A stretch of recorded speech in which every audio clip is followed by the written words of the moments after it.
When my little sister came in from the garden, she held up her hand and said, "Look, I found pretty red berries. Can I keep eating them?" I barely glanced up from my laptop. Sure, whatever. Then my brain caught up. Red berries. From the bushes along our back fence that I'd never once seen produce anything edible, I turned around. "Wait, what berries? Show me." She opened her palm and there were 3 crushed little red things and a smear of juice already around her mouth. "They're sweet," she said. I ate a bunch. I laughed at first because 7-year-olds eat everything. Glue, sand, crayons. But our parents were at a wedding 2 hours away, and I was the one watching her, and something about those berries made my stomach turn. I went out to the fence. The bush was heavy with bright red berries on a plant I didn't recognize, with these dull green leaves. I snapped a photo and searched it. The results made my blood go cold. Every page said the same thing. Highly toxic. Seek medical help immediately. Do not wait for symptoms. I asked her how many. She shrugged and held up both hands. Lots. I called for an ambulance, voice shaking, and they came. But the 2 paramedics seemed unbothered. One actually smiled at me. "Kids eat all sorts of things, buddy. She looks fine." Maya was chatty the whole ride, which somehow made them take it even less seriously. By the time we reached the hospital, they were basically humoring me. They wheeled her into the back and a security guard stepped in front of me. "Family waits out here." I sat in that plastic chair watching the doors,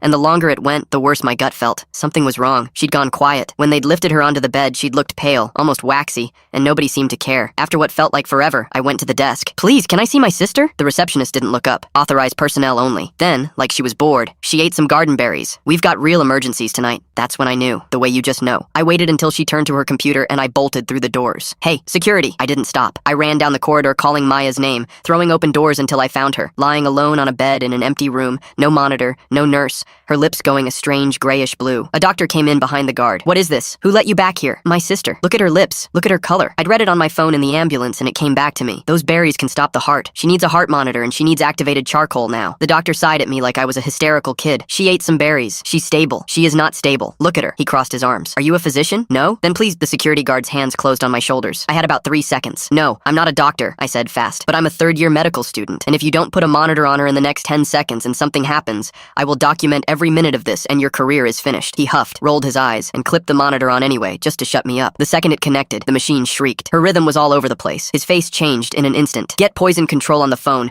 I need charcoal and a crash cart in here." Suddenly, the room was full of people moving fast, and someone pushed me out the door. I sat back down in the waiting room and cried, certain I'd lost too much time. The receptionist wouldn't even look at me. Eventually, the doctor came out. His eyes were red. I stood up so fast the chair scraped. "Please, tell me she's okay." He swallowed hard. "I'm sorry." My legs nearly gave out. Sorry for what?" He shook his head quickly. No, she's alive. She's stable." His voice cracked. "I'm sorry I didn't listen to you. If you hadn't pushed your way back here, if you hadn't made me put that monitor on, she would have arrested and we wouldn't have caught it in time. You saved her. I almost let a child die because I didn't take a kid seriously." He looked like he might fall apart. "Please, I have a family. Don't report me." I put a hand on his arm. "Just take care of her. That's all I want." He nodded, wiping his face, and asked what year of med school I was in. "I'm not in med school," I said. "I stock shelves at the supermarket. I just read fast."